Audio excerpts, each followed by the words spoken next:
Hoje, a gente vai entrar de cabeça na segunda parte de Fausto, a obra-prima absoluta do Goethe. Mas a ideia aqui não é só fazer um resuminho da ópera, não. O nosso foco total é desvendar a interpretação filosófica profunda que a nossa fonte base traz sobre essa história. A gente vai entender o que realmente está em jogo quando olhamos para a condição humana por essa lente. E logo de cara, a gente já esbarra num paradoxo gigantesco que a fonte levanta. Pensem no seguinte: durante toda a narrativa, o Fausto comete erros catastróficos. Ele falha feio repetidas vezes. Então, a grande pergunta que vai guiar nossa exploração inteira é: se absolutamente todos os planos e esforços humanos dão errado no final, isso significa que o diabo ganha a aposta? Será que o niilismo vence? Vamos ver como a análise da obra responde a isso. Parte 1. O caminho iniciático de Fausto. Bom, antes de avançar, a gente precisa lembrar o cenário caótico que a primeira parte deixou para trás. É um rastro de destruição. O Fausto estava tão frustrado com a vida acadêmica que fez o pacto com o diabo para buscar os prazeres mundanos. E o que ele conseguiu com isso? Depressão profunda, uma crise existencial e uma série de tragédias fatais. A gente começa a parte 2 com um cara que não achou resposta nenhuma, só encontrou o mais puro caos.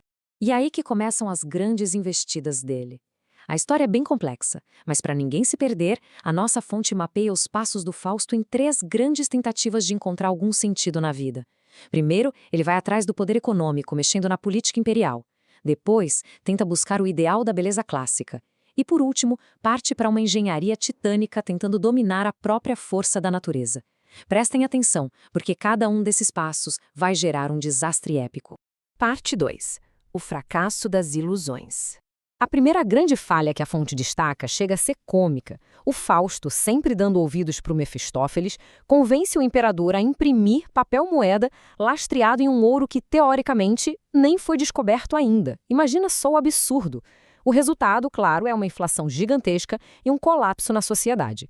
Enquanto isso, lá no mundo acadêmico, rola uma arrogância absurda.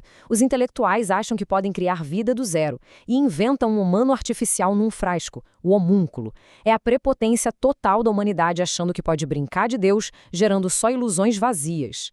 A segunda tentativa também vai por água abaixo. O Fausto quer unir a ação do espírito nórdico com a perfeição da beleza grega e acaba casando literalmente com a Helena de Troia. Só que o filho deles, o Eufórion, é impulsivo demais. Assim como no mito de Ícaro, ele tenta voar alto demais e acaba caindo para a morte. Ou seja, aquela tentativa de agarrar a perfeição estética do passado simplesmente desmorona e não deixa nenhum legado. E é aqui que a interpretação filosófica central da nossa fonte começa a brilhar para valer. Ela mostra que o diabo, o Mefistófeles, age puxando a humanidade para 2 extremos paralisantes.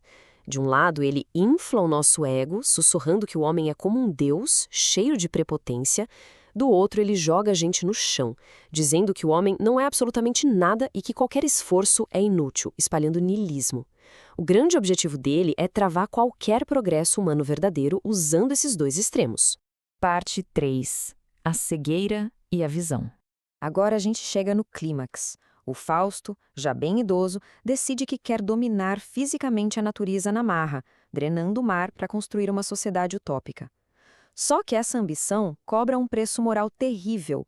Ele acaba permitindo que os capangas dele expulsem e assassinem um casal de velhinhos inocentes no processo. O peso dessa atrocidade atrai 4 espíritos fantasmagóricos, e um deles, a apreensão, sopra no rosto do Fausto, deixando ele completamente cego. E a análise aponta uma ironia trágica de arrepiar nesse exato momento. O Fausto está lá, cego, ouvindo um barulho constante de pás cavando a terra.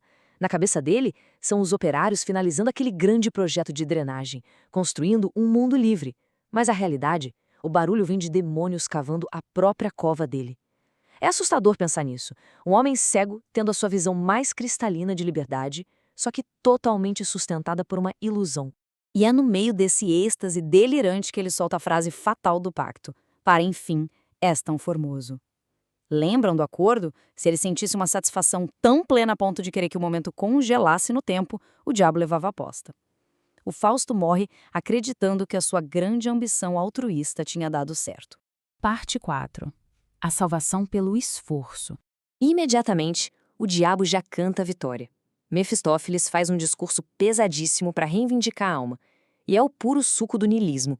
Ele diz que todo aquele esforço maluco do Fausto, todas aquelas construções, não serviram de absolutamente nada, porque a morte devolve tudo para o vazio eterno. É aquela voz obscura dizendo que agir e tentar não vale a pena. Mas calma que tem a grande reviravolta da história. Em vez do inferno, anjos descem do céu, distraem o diabo e simplesmente arrebatam a alma do Fausto para o paraíso. E aí a nossa fonte levanta a questão de $1 milhão. Como é que um cara com um histórico de vida tão caótico, cheio de tragédias e falhas grotescas, consegue escapar do inferno? A resposta para isso é o ponto alto dessa interpretação. Quem aspirar lutando ao alvo, a redenção traremos. A grande sacada aqui é que a salvação não depende de ter sucesso perfeito em tudo, ou de uma pureza intocável. A redenção vem do esforço constante. Vem de lutar sem parar. O diabo perdeu não porque o falso foi um santo, mas porque com todos os seus defeitos, ele nunca sucumbiu à paralisia. Ele nunca parou de tentar.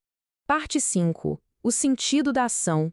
A lição prática que a fonte tira disso é fantástica, através das palavras do próprio Goethe. A liberdade e a vida só faz jus quem tente conquistá-las diariamente. Liberdade e vida não são direitos estáticos que caem do céu. Elas exigem conquista ativa. Precisam ser lutadas todo santo dia. O que nos faz dignos de viver é justamente essa ação contínua frente aos desafios. E trazendo isso para a nossa realidade mais ampla, o material explica muito bem o nosso lugar no mundo. Nós habitamos um terreno meio bagunçado. Não somos a perfeição divina, capazes de consertar o mundo num estalar de dedos, mas também não somos aquele nada absoluto promovido pelo desespero demoníaco. A condição humana mora exatamente nesse meio termo imperfeito e vulnerável. Continuar se esforçando, mesmo sabendo que a gente vai falhar bastante, é a resposta fundamental contra o niilismo e a paralisia. Quase fechando a nossa análise, a fonte nos apresenta o conceito do eterno feminino. É a ideia de um ideal supremo, puro, que puxa a humanidade constantemente para cima.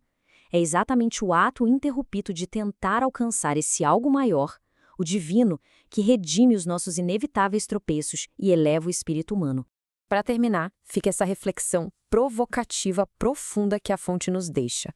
Sabendo que, de certa forma, é inevitável falharmos em muitos dos nossos projetos grandiosos, o que a gente vai fazer com isso? Vamos nos entregar à paralisia e não fazer nada?